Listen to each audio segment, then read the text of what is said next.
പരിശുദ്ധ പരമ ദിവ്യകാരുണ്യത്തിന് കോമ്പറ്റീഷനിലിരിക്കുന്നവർക്ക് വേണ്ടി പ്രാർത്ഥിക്കാം. മത്സരത്തിലിരിക്കുന്നവരില്ലേ? ഇപ്പം സാജു സാക്ഷ്യം പറഞ്ഞ എന്താ, 30 പേരില്ലേ, അദ്ദേഹത്തെ കർത്താവ് തിരഞ്ഞെടുത്തെന്ന് സാക്ഷ്യം പറഞ്ഞില്ലേ?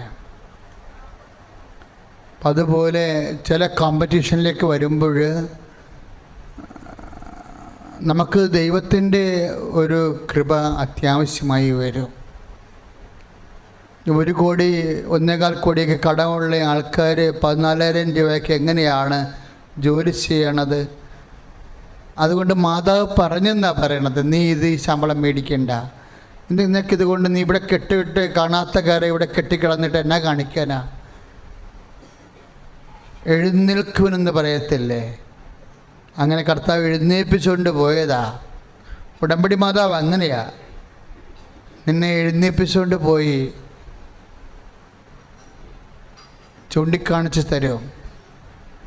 തരിക മാത്രമല്ല, അവിടെ നിൻ്റെ കൂടെ വന്ന് പ്രവർത്തിക്കും. അവസാനം പറഞ്ഞ സാക്ഷ്യം കേട്ടപ്പോൾ എനിക്ക് ഭയങ്കര സങ്കടം തോന്നി. കാര്യം ഭയങ്കര ധൃതിക്ക് പറഞ്ഞ് അവസാനിപ്പിച്ച് കളഞ്ഞു. അതിനകത്ത് ഏറ്റവും വലിയ സാക്ഷ്യം അവർ പറഞ്ഞത് എക്സ്പ്ലെയിൻ ചെയ്യാൻ പറ്റുമില്ല. അവർ മാതാവിനെ കണ്ടെന്നാണ് സാക്ഷ്യം പറഞ്ഞത്. അവർ പിന്നെ പറഞ്ഞത് ഞാൻ മാത്രമേ, എൻ്റെ കൂടെയുള്ളവരൊക്കെ കണ്ടു. ഞാൻ ഇന്നലെ പറഞ്ഞതേ ഉള്ളൂ ഇവിടെ മാതാവിനെ ഒത്തിരി പേര് കാണുമെന്ന്. കാര്യം എന്താ?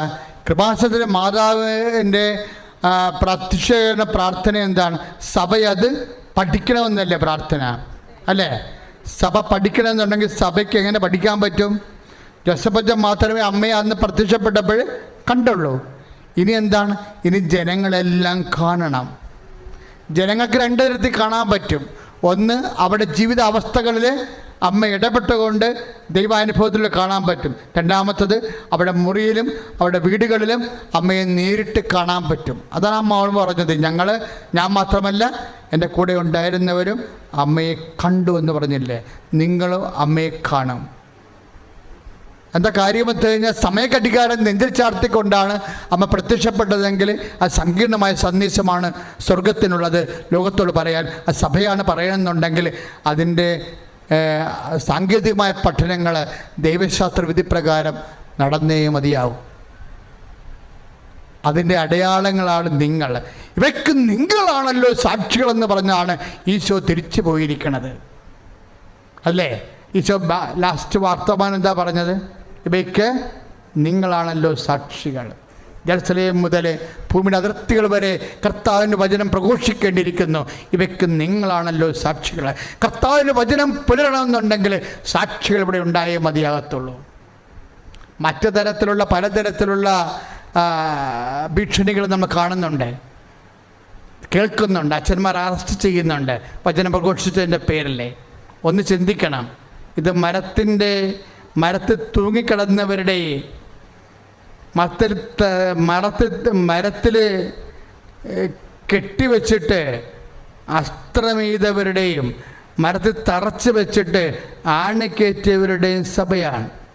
ആണികളെയും അസ്ത്രങ്ങളെ അതിജീവിച്ച ഒരു സഭയെ, ആത്മാവിൻ്റെ സഭയാണ് ഇത്. ലോകത്തിലുള്ള സഭയല്ല ഇത് ലോകത്തിൻ്റെ സ്വർഗത്തിൻ്റെ ഓഹരിയാണെന്നുണ്ടെങ്കിൽ എല്ലാത്തിനെയും സഭ അതിജീവിച്ചുകൊണ്ട് ലോകത്തിൻ്റെ ആത്മരക്ഷ സഭയെ ഏൽപ്പിച്ചിട്ടുള്ളതാണെങ്കിൽ അത് ഏറ്റെടുക്കേണ്ടത് ആരാണ്?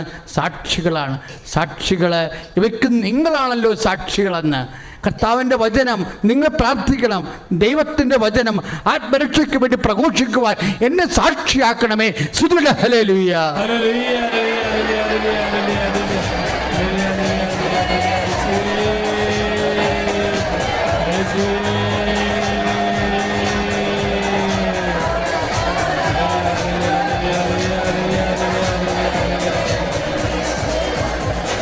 പരിശുദ്ധാത്മാവിൽ നിറഞ്ഞ നിങ്ങളെ സാക്ഷികളാകും. പരിശുദ്ധാത്മാവിൽ നിറഞ്ഞ നിങ്ങളെ സാക്ഷികളാകും. ഭൂമിയിൽ എല്ലായിടത്തും നിങ്ങളെ സാക്ഷികളാകും. ഭൂമിയിൽ എല്ലായിടത്തും നിങ്ങളെ സാക്ഷികളാകും. കർത്താവിൻ്റെ സന്ദേശം കൈമാറാൻ വേണ്ടിയുള്ളതാണ് കൃപാസനം പത്രം.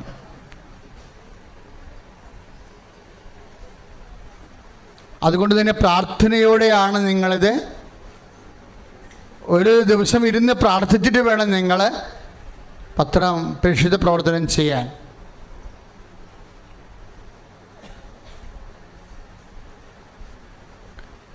പത്രം നിങ്ങൾ അത് അർഹിക്കുന്നവരുടെ കയ്യിൽ എത്തപ്പെടുന്നുണ്ടോ നിങ്ങൾ ഉറപ്പ് വരുത്തണം, പ്രാർത്ഥിച്ച്. അല്ല വല്ലയിടത്തും കൊണ്ട് ഇട്ടിട്ട് പോരരുത്. വിശ്വാസ പ്രമാണം ചൊല്ലട്ടെ. Lord Jesus Christ, for our peace, the fire fingers of the precious. Lord Jesus Christ, for our peace, the fire fingers of the precious. Lord Jesus Christ, for our peace, the fire fingers of the precious. And with the authority of the Catholic Church, with the power of Jesus Christ, with the merit of summer holy priesthood, I bless and bless these relics. Those is my grace and peace and power.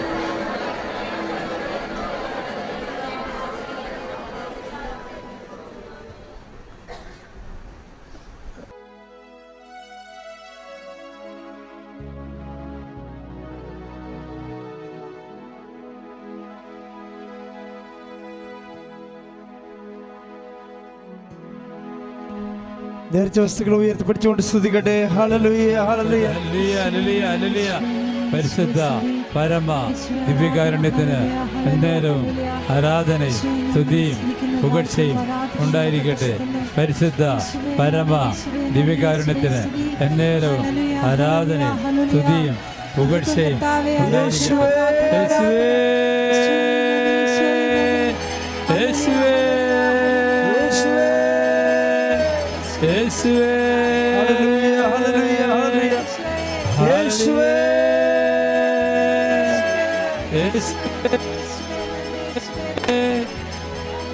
യേശുവേ, യേശുവേ,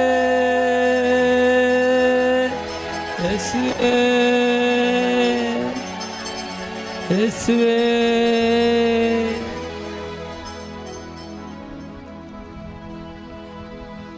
പരിശുദ്ധ പരമമാ ദിവ്യകാരുണ്യമേ, എന്നും അങ്ങേക്കാരാധന. എൻ്റെ പേര് TG Justo.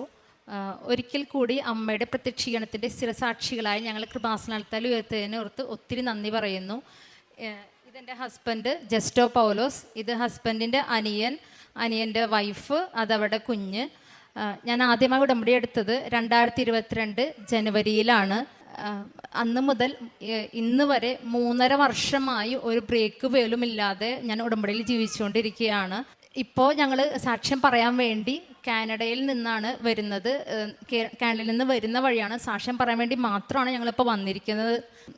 ഒരു തവണ ഞാൻ സാക്ഷ്യം പറഞ്ഞിട്ടാണ് കാനഡയിലോട്ട് പോയത്. അവിടെ പോയതിന് ശേഷം ഞാൻ തുടർച്ചയായി 3 മാസം ഓൺലൈനിൽ ഉടമ്പടി എടുത്തുകൊണ്ട് ഇരുന്നിരുന്നു. ഇപ്പോൾ ഇവിടെ വന്ന് പിന്നെയും ഉടമ്പടി പുതുക്കി. എൻ്റെ ആദ്യത്തെ സാക്ഷി എന്ന് പറയുന്നത് എൻ്റെ ഹസ്ബൻഡിൻ്റെ അനിയൻ്റെ ഫാമിലിക്ക് വേണ്ടിയിട്ടാണ്. അവർ രണ്ടുപേരും ഡെഫ് ആൻഡ് ഡംബ് ആണ്. അവർ ഞങ്ങളുടെ ഒപ്പം ഉടമ്പടി എടുത്തവരാണ്. പക്ഷെ അവരുടെ ഒരു ശാരീരിക പരിമിതികൾ മൂലം അവർക്ക് പിന്നെ അത് പുതുക്കാൻ സാധിച്ചില്ല. അവർ ഉടമ്പടി എടുത്തത് അവർക്കൊരു 7 വർഷമായിട്ടും, കല്യാണം കഴിഞ്ഞ് 7 വർഷമായിട്ടും അവർക്ക് കുഞ്ഞുങ്ങളുണ്ടായിരുന്നില്ല. അതാണ് അവരുടെ പ്രധാന നിയോഗമായിട്ടുണ്ടായിരുന്നത്. പിന്നീട് അവർക്കത് പുതുക്കാനോ ഉടമ്പടിയിലെ കാര്യങ്ങൾ അവരുടെ പരിമിതികൾ മൂലം ചെയ്യാൻ സാധിക്കാതിരുന്നുകൊണ്ട് ഞാൻ ആ നിയോഗം എൻ്റെ ഉടമ്പടിയിൽ വെക്കുകയാണ് ചെയ്തത്. അവർക്ക് വേണ്ടി ഞാൻ എൻ്റെ വയറ്റിൽ ഉടമ്പടി തൈലം വെച്ച് പ്രാർത്ഥിച്ചായിരുന്നു. ഇവിടെ നിന്ന് ഞാൻ കാനഡയിൽ പോയപ്പോഴും ഞാനത് കണ്ടിന്യൂസ് ആയിട്ട് ചെയ്തുകൊണ്ടിരുന്നായിരുന്നു. എൻ്റെ അനിയത്തിയുടെ വൈഫാണെന്ന് എൻ്റെ വയറിനെ സങ്കല്പിച്ച് ഞാൻ ഉടമ്പടി തൈലം വെച്ച് പ്രാർത്ഥിച്ചായിരുന്നു. അവരും അത് ചെയ്യുന്നുണ്ടായിരുന്നു. ഇത് ഒത്തിരി ചികിത്സകൾ അവർ ചെയ്തു. അലോപ്പതി, ഹോമിയോ, അവർ ചെയ്യാത്ത ചികിത്സകളൊന്നുമില്ല. അവസാനം ഒന്നും ഒരു ഫലം കിട്ടാതായപ്പോൾ അവർ വല്ലാത്തൊരു ഡിപ്രഷനിലേക്ക് പോയിക്കൊണ്ടിരിക്കുകയായിരുന്നു. ആരെയും കാണാനോ ഫേസ് ചെയ്യാനോ ഒന്നും താല്പര്യമില്ലാത്തൊരവസ്ഥയിലായിരുന്നു. അപ്പോൾ ഞാൻ ശക്തമായിട്ട് തന്നെ ഉടമ്പടിയിൽ പ്രാർത്ഥിച്ചായിരുന്നു. കാരണം ഒത്തിരി പരിമിതികളിലാണ് ദൈവം അവരെ സൃഷ്ടിച്ചത്. ഇനി ഈ ഒരു ഭാഗ്യം കൂടെ ദൈവം അവർക്ക് നിരസിച്ചാൽ അവരുടെ അവസ്ഥ എന്താവും അറിയണ്ടായിരുന്നില്ല. അതുകൊണ്ട് തന്നെ എൻ്റെ നിയോഗം സാധിച്ചില്ലെങ്കിൽ പോലും ഇത് സാധിച്ചു കൊടുക്കണമെന്ന് ഞാൻ പ്രാർത്ഥിച്ചിട്ടുണ്ടായിരുന്നു. ഇതിൽ മാതാവിൻ്റെ ഒരു അടയാളം, ഉടമ്പടി ഒരു അടയാളം ഇതിൽ വേണമെന്ന് ഞാൻ പ്രത്യേകം പ്രാർത്ഥിച്ചിട്ടുണ്ടായിരുന്നു. അതിൻ്റെ ഭാഗമായിട്ട് 2023 ഒക്ടോബറിൽ നമ്മുടെ വീടുകളിൽ ജപമാല മാസമാണ്. മാതാവിൻ്റെ രൂപം കൊണ്ടുവന്ന് പ്രാർത്ഥിക്കും, കൊന്ത ചൊല്ലും. അപ്പോൾ അത് രൂപം ഹസ്ബൻഡിൻ്റെ അമ്മ പറഞ്ഞു, അനിയത്തിയോടെ എടുത്ത് കൊടുക്കാൻ പറഞ്ഞു. അനിയത്തി മാതാവിൻ്റെ രൂപം എടുത്തപ്പോൾ അവളുടെ കയ്യിൽ ഒരു ഷോക്ക് അടിക്കുന്ന പോലെ, ഒരു തരിപ്പ് പോലെ അനുഭവപ്പെട്ടു. അനിയത്തി അമ്മോട് ഇത് പറഞ്ഞപ്പോൾ അമ്മ പറഞ്ഞത് മാതാവ് നിന്നെ അനുഗ്രഹിച്ചതായിരിക്കും എന്ന് പറഞ്ഞു. പിറ്റേ ദിവസം ഇവർ ചെക്ക് ചെയ്തപ്പോൾ, അത് ഒക്ടോബർ മാസത്തിലായിരുന്നു, പിറ്റേ ദിവസം ഇവർ ചെക്ക് ചെയ്തപ്പോൾ ഈ കുട്ടി പ്രഗ്നൻ്റ് ആണ്. അതുപോലെ തന്നെ 2024 മെയ് മാസത്തിൽ ഇവർക്ക് ആരോഗ്യമുള്ളൊരു ആൺകുഞ്ഞിനെ നൽകി ദൈവം അവരെ അനുഗ്രഹിച്ചു. ഇവർക്ക് 2 പേർക്കും ഈ വൈകല്യങ്ങളുള്ളവരാണെങ്കിലും ഈ കുട്ടിക്ക് യാതൊരു കുഴപ്പമില്ല. ഉടമ്പടിയിൽ മാതാവിൻ്റെ അത്ഭുതം എന്ന് പറഞ്ഞ പോലെ തന്നെ അച്ഛനെന്നും പറയാറുണ്ട്, ഇവിടെ ഉടമ്പടി എടുത്തതിനെ സംബന്ധിച്ചോളം ഏറ്റവും വലിയ പ്രധാനപ്പെട്ട മാസമാണ് ഒക്ടോബർ മെയ് എന്ന് പറയുന്നത്. ഒക്ടോബറിലാണ് ഇവൾക്ക് പ്രഗ്നൻ്റ് ആണ് നമ്മൾ അറിയുന്നത്. മെയ് മാസത്തിലാണ് ഉടമ്പടി അടയാളമായിട്ട് ഞങ്ങളുടെ കുഞ്ഞിനെ കിട്ടുന്നത്. അതാണ് എൻ്റെ ഏറ്റവും വലിയ സാക്ഷ്യം. ഇനി രണ്ടാമത്തെ സാക്ഷി എന്ന് പറയുന്നത്, ഞങ്ങൾക്ക് കാനഡ PR കിട്ടിയതാണ്. ഞങ്ങൾ ഇവിടുന്ന് സ്റ്റഡി വിസയിലാണ് കാനഡയിലോട്ട് പോയത്. ഇപ്പം കാനഡയിലുള്ളവർക്ക് അറിയാം, PR കിട്ടാന്ന് പറഞ്ഞു കഴിഞ്ഞാൽ വളരെ വളരെ ബുദ്ധിമുട്ടുള്ള കാര്യമാണെന്ന് കാനഡയിലുള്ള എല്ലാവർക്കും അറിയാം. പലരും തിരിച്ചു വന്നുകൊണ്ടിരിക്കുന്നു, കൺട്രി വിട്ടുകൊണ്ടിരിക്കുന്നു, അങ്ങനെ ഒത്തിരി കാര്യങ്ങളാണ്. ഇനി കിട്ടുകയാണെങ്കിൽ തന്നെ 4-5 വർഷം ഒക്കെ പിടിക്കുന്നുണ്ട്. ഞങ്ങളുടെ കാര്യത്തിൽ ദൈവത്തിൻ്റെ വലിയൊരു കൃപ കൊണ്ട് എൻ്റെ ഹസ്ബൻഡിന് ഞങ്ങൾ ചെന്നത് ഹെവി വിൻ്ററിലാണ്. പിറ്റേ മാസം തന്നെ ഒരു PR സപ്പോർട്ട് ചെയ്യുന്ന ഒരു ഓട്ടോമൊബൈൽ, ഒരു അമേരിക്കൻ ഓട്ടോമൊബൈൽ കമ്പനിയിൽ അദ്ദേഹത്തിന് ഒരു ടയർ റിപ്പയറിംഗ് കമ്പനി അദ്ദേഹത്തിന് ജോലി കിട്ടി.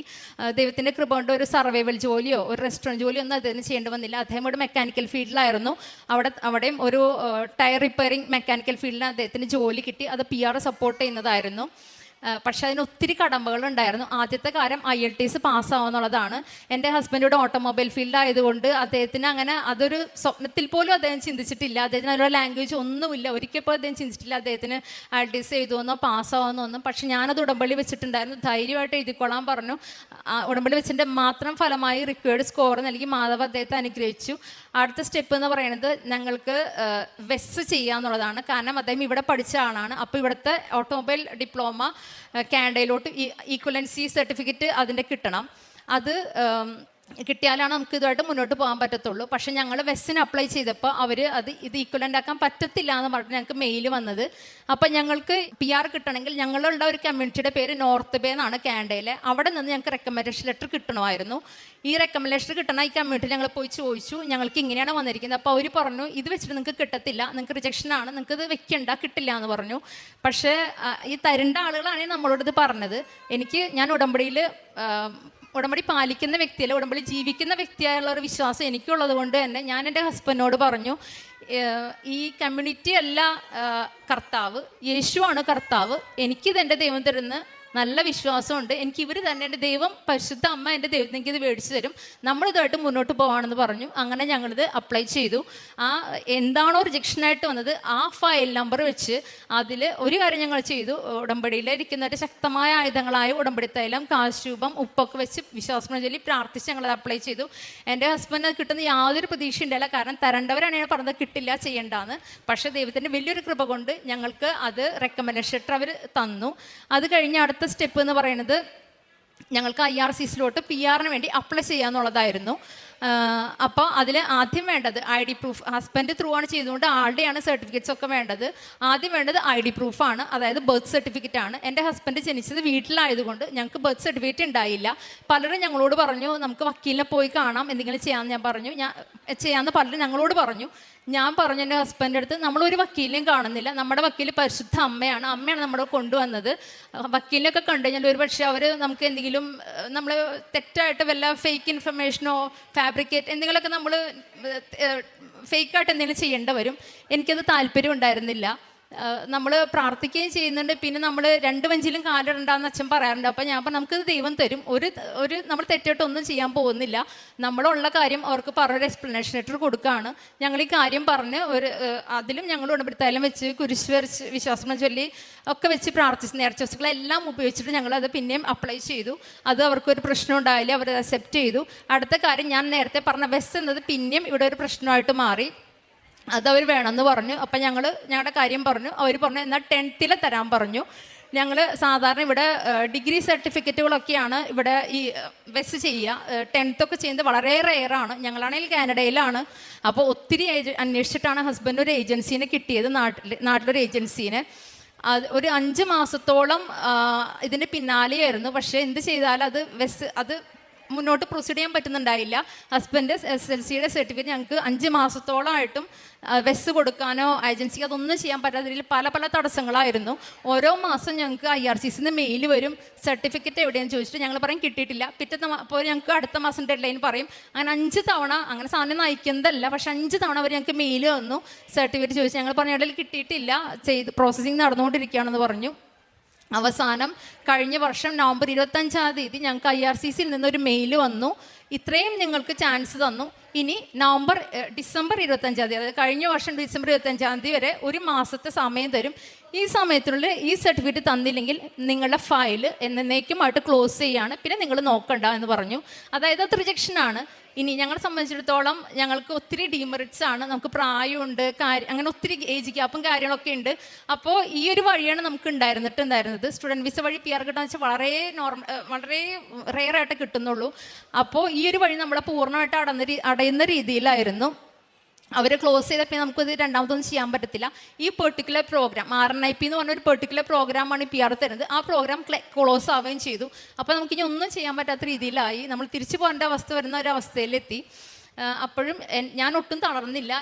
ഞാൻ എൻ്റെ ഉടമ്പടിയിൽ പാലിക്കുന്ന വിശ്വാസത്തെയും എനിക്ക് നല്ല ബോധ്യം ഉണ്ടായിരുന്നതുകൊണ്ട് തന്നെ ഞാൻ എൻ്റെ ഹസ്ബൻഡ് പറഞ്ഞു ഒട്ടും തളരേണ്ട, ഇത് മെറിറ്റ് പോകുന്നതാണ്, ഇത് സാക്ഷ്യമായി മാറാൻ വേണ്ടിയിട്ടാണെന്ന് തന്നെ ധൈര്യമായിട്ട് മുന്നോട്ട് പോകാൻ പറഞ്ഞു. അങ്ങനെ നാട്ടിൽ എൻ്റെ ഫാദറായിട്ട് ബന്ധപ്പെട്ട് നേരെ നമ്മൾ പരീക്ഷാ ഭവനിൽ നേരെ എത്തണം. അവിടെ നിന്ന് ഇനി എക്സ്പ്രസ് കൊറിയയിൽ അയച്ചാലാണ് നമുക്കത് കിട്ടത്തുള്ളൂ. കാനഡ പോസ്റ്റ് സ്ട്രൈക്കായിരുന്നു. അപ്പോൾ അതുവഴിയും കിട്ടത്തില്ല. ഈ എക്സ്പ്രസ് കൊറിയർ അയക്കുമ്പോൾ ഉള്ള പ്രശ്നം എന്ന് പറഞ്ഞാൽ ഒരിക്കൽ ഇനി അതവർ ചെയ്യത്തില്ല, പരീക്ഷാ ഭവൻ അത് ചെയ്യത്തില്ല. അങ്ങനെ എക്സ്പ്രസ് കൊറിയർ നോർമൽ ചെയ്യുന്നൊരു കാര്യമല്ല. പക്ഷെ ഞാൻ എൻ്റെ ഫാദറിനോട് പറഞ്ഞു അപ്പച്ചനവിടെ പോയി ഉപ്പിട്ട് പ്രാർത്ഥിക്കണം, എന്നാലത് കിട്ടത്തുള്ളൂ എന്ന് പറഞ്ഞു. അദ്ദേഹം ഇവിടെ വന്ന് പ്രാർത്ഥിക്കുന്നൊക്കെ വ്യക്തിയാണെങ്കിലും അങ്ങനെ ഉപ്പിട്ട് പ്രാർത്ഥിക്കുന്ന അത്ര വലിയ വിശ്വാസം ഉണ്ടായിരുന്നില്ല.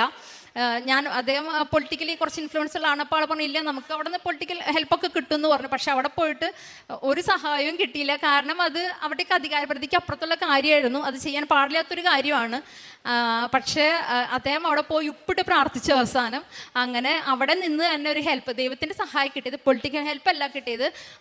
അവരിൽ നിന്നൊരാൾ എൻ്റെ ഫാദറിൻ്റെ കൂടെ പോയി എക്സ്പ്രസ് കൊറിയറായിട്ട് അത് അയച്ചു. ഞാൻ പറഞ്ഞായിരുന്നു അതിൽ അയക്കുമ്പോൾ അത് പ്രത്യേകം വിശ്വാസം ചൊല്ലി ഉപ്പിട്ട് പ്രാർത്ഥിക്കണമെന്ന്. അപ്പച്ചൻ അതുപോലെ തന്നെ അയച്ചു. അങ്ങനെ അപ്പച്ചൻ അതിൻ്റെ ആ ഒരു വിശ്വാസം വർദ്ധിച്ചു. ഉപ്പിട്ട് പ്രാർത്ഥനയ്ക്കുള്ള ആ ഒരു ദൈവത്തിൻ്റെ ശക്തി അത് മനസ്സിലാൻ വേണ്ടി സഹായിച്ചു. ഞാനും പ്രാർത്ഥിച്ചത് ഇങ്ങനെ തന്നെയാണ്, ഇങ്ങനെ കിട്ടാനും മാത്രം എനിക്ക് കിട്ടിയാൽ മതി. എൻ്റെ കർത്താവിന് എൻ്റെ എന്ത് കാര്യത്തിലും എൻ്റെ കർത്താവിന് നാം മാറ്റപ്പെടണം എന്നുള്ള എൻ്റെ ഏറ്റവും വലിയ ആഗ്രഹം. എൻ്റെ കാര്യം നടക്കുക എന്നുള്ളതല്ല എൻ്റെ കാര്യം. ഞാൻ പ്രാർത്ഥിച്ചത് ഇങ്ങനെ തന്നെയാണ്, ഉപ്പിട്ട് പ്രാർത്ഥിച്ചിട്ട് കിട്ടാണെങ്കിൽ കിട്ടിയാൽ മതി, അല്ലെങ്കിൽ റിജക്ഷൻ ആയിക്കോട്ടെ, എനിക്ക് കിട്ടണ്ടെന്ന് തന്നെ പ്രാർത്ഥിച്ചത്. അതുപോലെ തന്നെ അപ്പച്ചൻ ചെയ്തു, അത് ഞങ്ങൾക്ക് കിട്ടി. പക്ഷേ ഇതൊക്കെ ചെയ്തു വന്നപ്പോഴേക്കും ഞങ്ങൾക്ക് അവർ പറഞ്ഞ ഡെഡ് ലൈൻ ഡിസംബർ 25 ആയിരുന്നു. ഇതൊക്കെ ചെയ്തു വന്നപ്പോഴേക്കും ഡിസംബർ 10 ആയിട്ടുണ്ടായിരുന്നു. 5 ദിവസമായിട്ട് ഞങ്ങൾക്ക് മെയിലൊന്നും അവിടെ നിന്ന് വരുന്നില്ല. വെസ്സിൽ നിന്ന് ഇവരിത് വെസ്സിലോട്ടാണ് അയച്ചത്.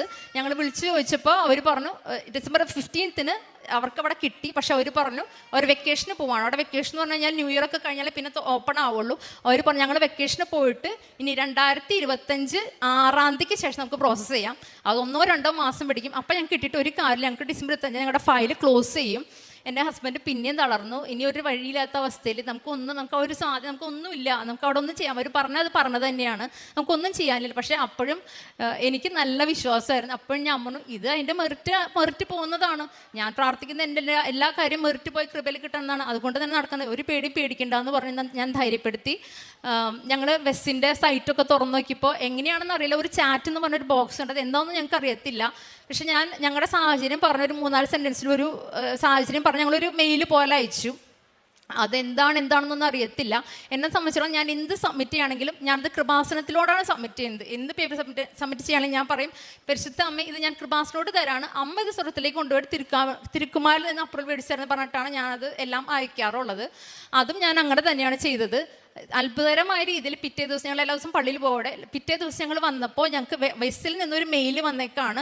ആരാണോ പറഞ്ഞത് ഇനി അടുത്ത മാസം കഴിഞ്ഞിട്ട് പ്രോസസ് ചെയ്യാമെന്ന്, അവർ 24 മണിക്കൂറിനുള്ളിൽ വിത്തിൻ 24 hours നിങ്ങളുടെ ചെയ്ത് കഴിഞ്ഞ് അയച്ചിട്ടുണ്ടെന്ന് പറഞ്ഞാൽ ഒരു മെയിൽ അയച്ചിരിക്കുകയായിരുന്നു. എൻ്റെ ഹസ്ബൻഡൊക്കെ ജീവൻ തിരിച്ചു കിട്ടിയൊരു സമയമായിരുന്നു ആ ഒരു സമയം എന്ന് പറഞ്ഞാൽ. അപ്പം തന്നെ ഞങ്ങൾ IRCയോട് പ്രാർത്ഥിച്ച് അപ്ലോഡ് ചെയ്തു.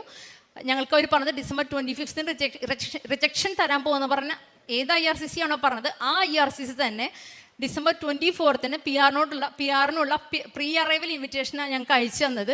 പിന്നെയും ഒത്തിരി എല്ലാം ഡീറ്റെയിൽ പറയാനുള്ള സമയമില്ലാത്തതുകൊണ്ട് ഞാൻ ചുരുക്കമാണ്.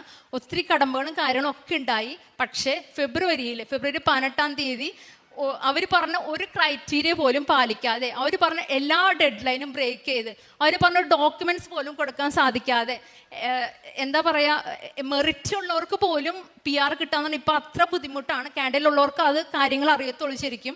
ഈ അവസ്ഥയിൽ ഇതൊന്നും ഇല്ലാത്ത ഞങ്ങൾക്ക് മാതാവിൻ്റെ മാത്രം ഇടപെടലിൻ്റെ ഭാഗമായി കർത്താവ് ഞങ്ങൾക്ക് ഫെബ്രുവരി 28 PR കാർഡ് ഞാൻ അനുഗ്രഹിച്ചു. ഇത് കിട്ടിയപ്പോൾ ഞങ്ങൾ പിന്നെ ചെയ്ത് ഫ്ലൈറ്റ് ബുക്ക് ചെയ്യാന്നുള്ളതാണ്. കാരണം ഇത് ഇവിടെ വന്ന് സാക്ഷ്യം പറയാമെന്നുള്ളതാണ്. ഞാൻ പറഞ്ഞിട്ടുണ്ടായിരുന്നു, ഒത്തിരി കാര്യങ്ങൾ സാക്രിഫൈസ് ചെയ്തിട്ടാണ് ഞങ്ങളിപ്പോൾ വന്നിരിക്കുന്നത്. കാനഡയിൽ നേരിട്ട് വരുന്ന വഴിയാണ് ഈ സാക്ഷ്യം പറയാൻ വേണ്ടിയിട്ട്. ഇനി അടുത്തൊരു നിയോഗമായിരുന്നു.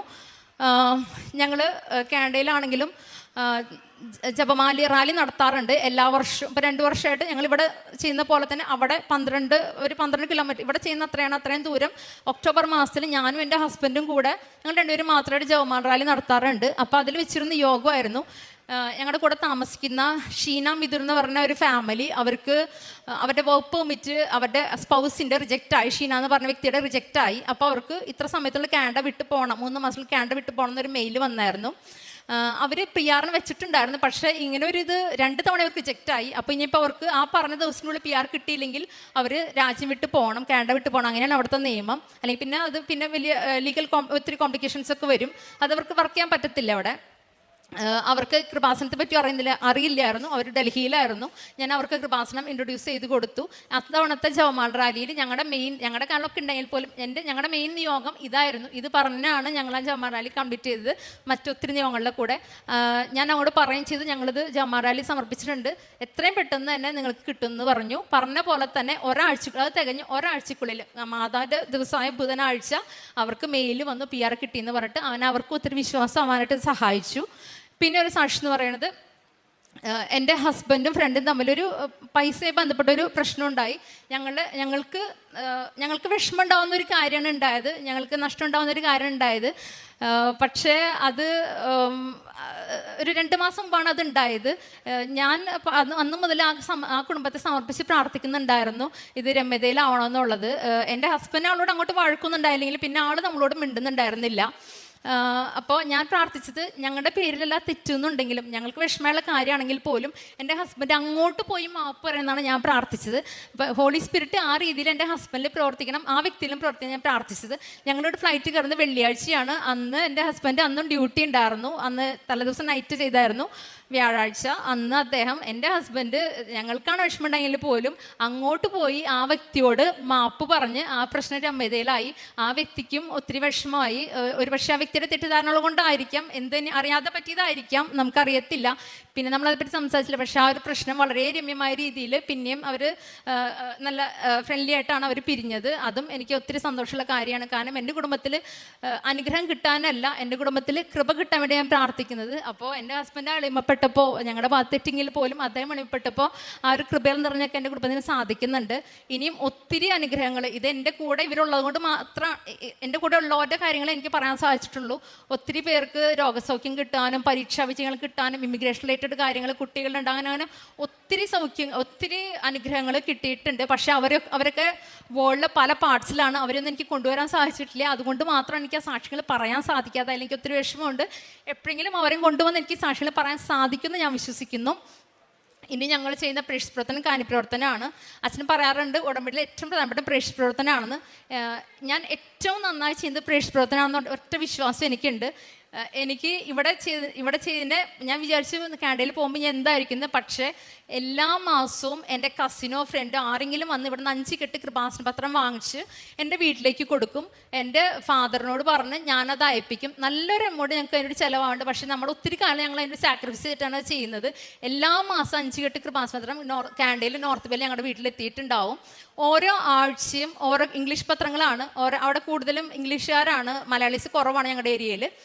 ഓരോ ആഴ്ചയും ഓരോ കെട്ട് കൃപാസന പത്രം കൊടുക്കാനായിട്ട് എനിക്ക് സാധിക്കാറുണ്ട്. അത് ഇവിടെ കൊടുക്കുമ്പോൾ അത്ര എളുപ്പമല്ല, കാരണം വെതർ അത്ര ഹാഷാണ് ഞങ്ങളുടെ ഏരിയയിൽ. ഞങ്ങൾ ടൊറൻ്റ് ഭാഗത്തൊന്നുമല്ല, അവിടെ നിന്ന് കുറച്ച് പോകേണ്ട ഒരു ഏരിയയാണ്, കുറച്ച് ഉള്ളിലോട്ടാണ്. -30 ഒക്കെ വരെ പോകുന്നൊരു ഏരിയയാണ്. നല്ല ബുദ്ധിമുട്ട് തന്നെയാണ് അത് കൊടുക്കുക എന്ന് പറഞ്ഞു കഴിഞ്ഞാൽ. അത് ഞാനവിടെ പള്ളിയിലൊക്കെ ഞാൻ കൊടുത്തിരുന്നുണ്ടെങ്കിലും എനിക്ക് പിന്നെ അത് അത്ര എഫക്റ്റീവായിട്ട് അവിടെ തോന്നിയില്ല. കാരണം അവിടെ നല്ല വിശ്വാസമുള്ളവരെ പള്ളിയിൽ വരില്ല. അവർ ഓൾറെഡി ലൂർദിലും ഫാത്തിമയിലൊക്കെ പോയി അത്ര ഒരു ഭയങ്കര ഒരു പക്ഷേ എന്നെക്കാളും ഒരു ചൈതന്യത്തിൽ നിൽക്കുന്നവരാണ്. അപ്പോൾ അവർക്ക് കൊടുക്കണേക്കാളും എനിക്ക് കുറച്ചും കൂടെ പ്രവർത്തനം ആലോചിക്കുമ്പോൾ എൻ്റെ മനസ്സിൽ പരിസരമാവ് തോന്നിക്കുന്നത് പൗലോസ് അപ്പസ്തോലനെയാണ്. അദ്ദേഹം വിജാതിയുടെ ഇടയിലാണ് പ്രവർത്തിച്ചത്. അപ്പോൾ എനിക്ക് അങ്ങനെ ചെയ്യാനാണ് എന്നോട് പരിസരം പറഞ്ഞുകൊണ്ടിരുന്നത്. അപ്പോൾ ഞാൻ അതുകൊണ്ട് തന്നെ ഞാൻ പുറത്തോട്ട് ഇറങ്ങി അവിടുത്തെ ട്രാൻസിറ്റിൽ, അതായത് കാനഡയിലെ ഇവിടുത്തെ പോലെ ബസ് സ്റ്റോപ്പും കാറിലൊക്കെയാണ് ഞാൻ കാനഡയിലെ തെരുവിൽ കൂടെ വിൻ്റർ ആണെങ്കിലും എന്ത് വെതറാണെങ്കിലും ഈ കൃപാസപത്രം കൊടുത്ത് ഞാൻ നടക്കാറുണ്ട്. അത് ഞാനിപ്പോൾ പറയുന്ന പോലെ അത്ര എളുപ്പമല്ല, അത് ഇത്തിരി ബുദ്ധിമുട്ടുള്ള കാര്യം തന്നെയാണ്. ഇത് എൻ്റെ കൈ ഭയങ്കര സെൻസിറ്റീവാണ്. -30 പോകുമ്പോൾ -20 തൊട്ട് അങ്ങോട്ട് പാലോട്ട് പോകുമ്പോൾ എൻ്റെ കൈയൊക്കെ ഞാൻ കൊടുക്കും. കുറച്ച് കഴിയുമ്പോൾ എൻ്റെ കൈയൊക്കെ നീലച്ച് മരവിച്ച് അതിൻ്റെ ഉള്ളിൽ ഞാൻ വന്നിരിക്കും. അത് കഴിഞ്ഞ് പിന്നെയും കരയും. അത് കഴിഞ്ഞ് പിന്നെയും ഇറങ്ങും. അത് കഴിഞ്ഞ് അടുത്ത ഇത് കൊടുക്കും, കുറച്ച് കൊടുക്കും, പിന്നെയും മരവിച്ച് ഇതുപോലെ എന്നെ ചെയ്തിട്ടാണ് ചെയ്യുന്നത്. ഇനി അടുത്തൊരു കാര്യം എന്ന് പറയുന്നത്, അത് കുറച്ച് പേര് മേടിക്കും, ചിലർ മേടിക്കില്ല, ചിലർ നമ്മുടെ അടുത്ത് ആർഗ്യുമെൻറ്റിനൊക്കെ നിൽക്കും. പക്ഷെ അവിടെയൊക്കെ വളരെ രമ്യമായിട്ട് സംസാരിക്കാൻ സാധിക്കാറുണ്ട്. പിന്നെ അത് കഴിഞ്ഞ് ചെയ്യുന്നൊരു കാര്യമാണ്, ചിലരിത് കളയും. ചിലർക്ക് അതിൻ്റെ ഇമ്പോർട്ടൻറ്റ്, ഇപ്പോൾ കനഡിയൻസ് അത് ചെയ്യാറില്ല. അവർ വേണമെങ്കിൽ വേണമെന്ന് പറയും, ഇല്ലെങ്കിൽ വേണ്ടാന്ന് പറയും. പക്ഷെ ബാക്കിയുള്ളവർ ചിലർ അത് മേടിച്ചിട്ട് കളയാറുണ്ട്. അത് ഞാൻ നോട്ടീസ് ചെയ്തപ്പോൾ തൊട്ട് ഞാൻ പത്രം കൊടുത്തിട്ട് പോവില്ല, ഞാൻ അവിടെ തന്നെ സ്റ്റേ ചെയ്യും. ചെയ്യുന്നത്. കുറേ നേരം ഞാനവിടെ നിൽക്കും, അവരെ വാച്ച് ചെയ്ത് അവസാനം അവർ പോയി കഴിയുമ്പോൾ എല്ലാവരും ആ പെർട്ടിക്കുലർ വ്യക്തി പോയി കഴിയുമ്പോൾ ഞാൻ എല്ലാ ഡസ്റ്റ്ബിന്നും, അത് ഞാൻ ഈ പറയുന്ന പോലെ അത്ര എളുപ്പമല്ല, എല്ലാ ഡസ്റ്റ്ബിനും, ഒരുപക്ഷെ അവിടെ ഹോംലെസ്സുകൾ പോലും ചെയ്യില്ല. അത് ഇച്ചിരി ബുദ്ധിമുട്ടുള്ള കാര്യമാണ്. ചിലപ്പോൾ ഹോംലെസ്സുകളെ ചെയ്യുള്ളൂ, അവരും ചെയ്തോളന്നില്ല. എല്ലാ ഡസ്റ്റ്ബിന്നും പൊക്കി നോക്കി, എല്ലാ വേസ്റ്റും അതിലുണ്ടാവും, അവരെല്ലാവരും കാണുന്നുണ്ടാവും. ഈ ഡസ്റ്റ്ബിനൊക്കെ പൊക്കി നോക്കി ഇതിൽ നിന്ന് പത്രമില്ല, ഒരു പത്രം എനിക്ക് കിട്ടാറുണ്ട്. ഇതെടുത്ത് അതിൽ ചെളിയൊക്കെ കളഞ്ഞ് അത് ചെയ്യുമ്പോൾ ശരിക്കും ഒരു നാണക്കേടാണ്. പക്ഷെ അതിനേക്കാളും വലുത് അത് മറ്റുള്ളവരെന്ത് ചിന്തയേക്കാളപ്പുറത്ത് എൻ്റെ ദൈവം എന്നെപ്പറ്റി ചിന്തിക്കും. ഞാനത് വിചാരിക്കാറുള്ളൂ. എനിക്ക് വളരെ അഭിഷേകമുള്ള കാര്യമാണ്. അതുകൊണ്ട് തന്നെ എനിക്കത് സന്തോഷമാണ്. അത് ഇത്ര നാണം കെട്ട് അച്ഛൻ പറഞ്ഞ പോലെ സ്റ്റാറ്റസ് ഡീ പ്രൊമോഷനാണ്. അതെല്ലാവരും മുന്നിൽ നാണം കെട്ട് ചെയ്യുമ്പോൾ എനിക്ക് ഭയങ്കര അഭിഷേകമാണ്. ഞാനത് കണ്ടിന്യൂ ചെയ്യാറുണ്ട്. അതാണ് അവിടെ അത് വരെ അവസാനിക്കും. അതായത് ഞാൻ പോകുന്ന ഒരു പത്രം പോലും വേസ്റ്റ് ആവരുത്. അതൊരാളെ നിത്യത്തിലേക്ക് എത്തിക്കുന്ന ഒരു വാതിലാണ്. അങ്ങനെയാണ് ഞാൻ കൃപാസന പത്രം കാണുന്നത്. അപ്പോൾ അത് വേസ്റ്റ് എന്ന് എനിക്ക് നല്ല നിർബന്ധമുണ്ട്. ഓരോ പത്രത്തിൽ ഞാൻ ഉപ്പിട്ട് വിശ്വാസം ചൊല്ലി പ്രാർത്ഥിച്ചിട്ടാണ് കൊടുക്കുന്നത്. ഓരോ പത്രത്തിലും ഞാൻ എൻ്റെ പേരും ഫോൺ നമ്പർ എഴുതി കൊടുക്കാണ്ട് പലരും എന്നെ വിളിക്കാറുണ്ട്, പല പ്രോബ്ലംസും കാര്യങ്ങളൊക്കെ പറഞ്ഞ് പലരും എനിക്ക് ഈശോയോട്ട് മാതിരി അടുപ്പിക്കാൻ സാധിക്കുന്നുണ്ട്. അങ്ങനെ ചെയ്യുന്നുണ്ട്. പിന്നെ ഓൺലൈനായിട്ട് ഞാൻ പ്രേക്ഷിത പ്രവർത്തനം ചെയ്യുന്നത് ഒരു 10-400 ആളുകളിലേക്ക് എല്ലാ ദിവസവും 3 മൊബൈൽ ഫോൺ വഴി ഞാൻ സാക്ഷ്യങ്ങളും ഡെയിലി ബ്രെഡും ഉടമ്പടി ധ്യാനമൊക്കെ അയക്കാറുണ്ട്. ഒരു മിനിമം ഒരു 3/4 മണിക്കൂറെങ്കിലും ഇതിനെനിക്ക് ഒരു ദിവസം ഇത്രയും ആളുകളിലേക്ക് എത്തിയ സമയം ആവാറുണ്ട്. പക്ഷേ എനിക്കതൊക്കെ ഭയങ്കര സന്തോഷമാണ്. അതുവഴി ഒത്തിരി പേര് ഈ ഉടമ്പടിയിലേക്ക് എത്താനൊക്കെ ഒത്തിരി പേര് സാധിച്ചിട്ടുണ്ട്. വേൾഡ് വൈഡായിട്ട് ഒത്തിരി പേര്. ഞാൻ എന്നെ അവിടെ ഇൻട്രൊഡ്യൂസ് ചെയ്യുന്നത് പത്രം കൊടുക്കുമ്പോൾ ഞാനൊരു മരീൻ മിഷണറി എന്ന് ഞാൻ എന്നെ ഇൻട്രൊഡ്യൂസ് ചെയ്യുന്നത്. എനിക്ക് ഏറ്റവും ഇഷ്ടം എനിക്ക് ഭയങ്കര ഇഷ്ടമാണ് അത് പറയാനായിട്ട്. അപ്പോൾ വേൾഡ് വൈഡ് ഒരു മരീൻ മിഷനായിട്ട് പ്രവർത്തിക്കാൻ എനിക്ക് സാധിക്കുന്നുണ്ട്. ഒത്തിരി ആളുകളെ മാതലേക്ക് ഈശ്വരൻ എത്തിക്കാൻ സാധിക്കുന്നുണ്ട്. ഒത്തിരി ആളുകൾ ഞാൻ വഴി ഉടമ്പടി എടുത്തിട്ടുണ്ട്. ഞാനത് എടുപ്പിക്കുക മാത്രമല്ല, ഞാനത് ഫോളോ അപ്പ് ചെയ്യും. എന്തായി എങ്ങനെയായി ഇടയ്ക്കിടയ്ക്ക് ഞാൻ അവരോട്ട് കോണ്ടാക്റ്റ് ഉണ്ട്. അങ്ങനെ കാര്യങ്ങൾ ചെയ്യുന്നുണ്ട്. ഇനി കാരുണ്യ പ്രവർത്തനമാണ്.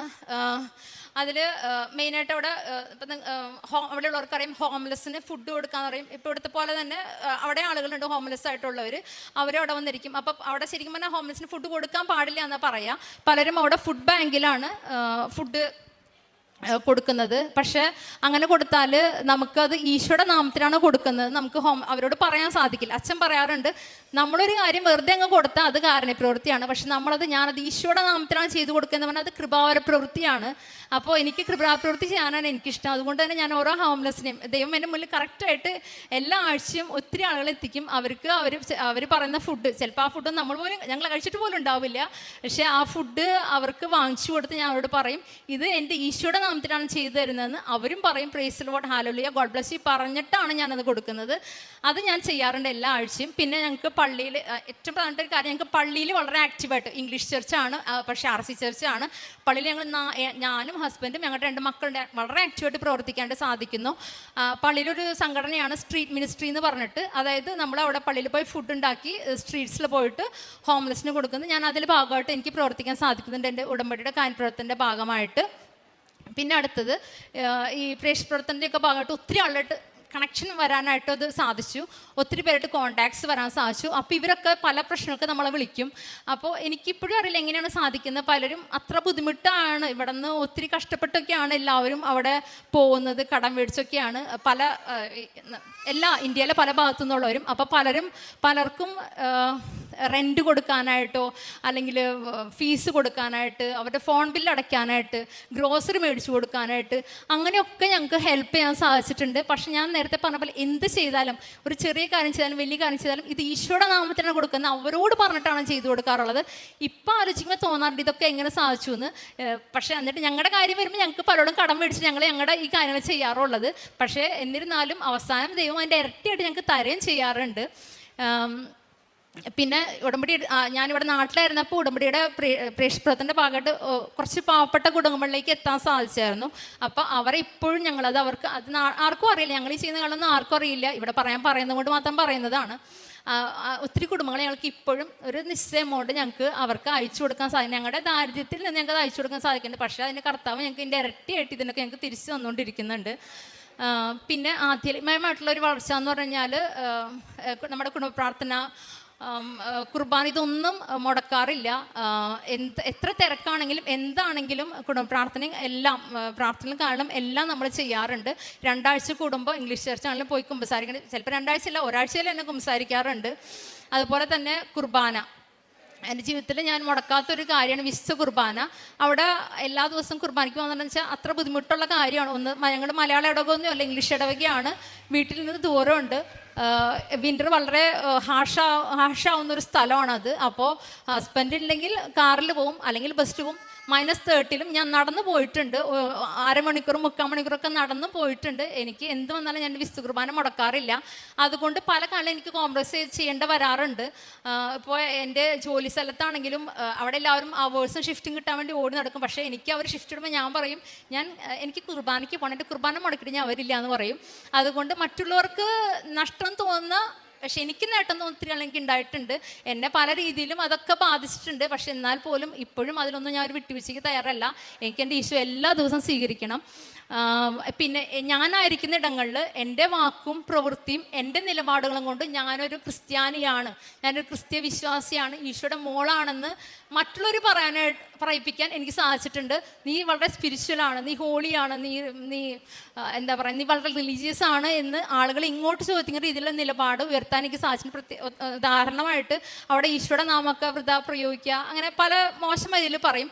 അതെൻ്റെ സുപ്പീരിയേഴ്സ് ആണെങ്കിലും ആരാണെങ്കിലും ഞാൻ പറയും, ഇതെൻ്റെ കർത്താവിൻ്റെ നാമമാണ്, എൻ്റെ കർത്താവിൻ്റെ നാമം പരിശുദ്ധമാണ്, ഇത് എൻ്റെ മുന്നിൽ വെച്ച് ഉപയോഗിക്കുക, ഇതൊരു തെറ്റാണ്, ഇത് ചെയ്യാൻ പാടില്ല എന്ന് ഞാൻ പറയും. അപ്പോൾ അവരെന്നെ പറ്റി ചിന്തിക്കുന്നത് ഞാൻ നോക്കേണ്ട കാര്യമില്ല. എൻ്റെ അച്ഛൻ ഇവിടെ പറഞ്ഞ പോലെ എൻ്റെ ദൈവം എന്നെപ്പറ്റി ചിന്തിക്കുന്നത് ഞാൻ നോക്കാറുള്ളൂ. അതൊക്കെ ഞാൻ അതുപോലെ തന്നെ പറയാറുണ്ട്. അതുപോലെ തന്നെ ഞായറാഴ്ച കുർബാന പലരെയും ഇപ്പോൾ ഇവിടെ ഉടമ്പെടുത്തിട്ടുള്ള പോരാണെങ്കിൽ പോലും ഞായറാഴ്ച കുർബാനയ്ക്ക് പോകാത്തവർ, അതുപോലെ എന്താ പറയുക, ഗുഡ് ഫ്രൈഡേ പള്ളിയിൽ പോകാത്തവർ, ഈസ്റ്ററിൻ്റെ പള്ളിയിൽ പോകാത്തവർ, അങ്ങനെ ഒത്തിരി ആളുകളുണ്ട്. അപ്പോൾ ഇവരൊക്കെ കാണുമ്പോൾ ഞാൻ പറയും, ഞാൻ തിരുത്താറുണ്ട്, നിങ്ങൾ പോകണം, അത് തെറ്റാണെന്ന് ഞാൻ പറയാറുണ്ട്. ഇതൊക്കെയാണ്.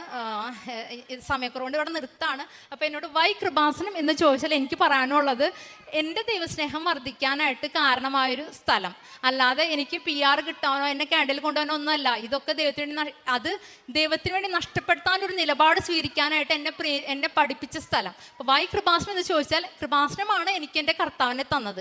ആ കർത്താവാണ് മറ്റുള്ളവരിൽ വേദനിക്കുന്നവരിൽ എൻ്റെ ഈശോയെ കാണാനും അവർക്ക് ഈശോയുടെ നാമത്തിൽ സഹായം ചെയ്യാനും അങ്ങനെ അവരെ ഈശോയിലേക്ക് കൊണ്ടുപോകാനുള്ള എൻ്റെ സ്ഥലം. അതുകൊണ്ട് I will always say this is my heaven on earth. ഇത് ഭൂമിയിൽ എൻ്റെ സ്വർഗമാണ് Kripasanam. So thank you Jesus Christ, thank you so much mother Mary, love you. യേശു വാ ശക്തി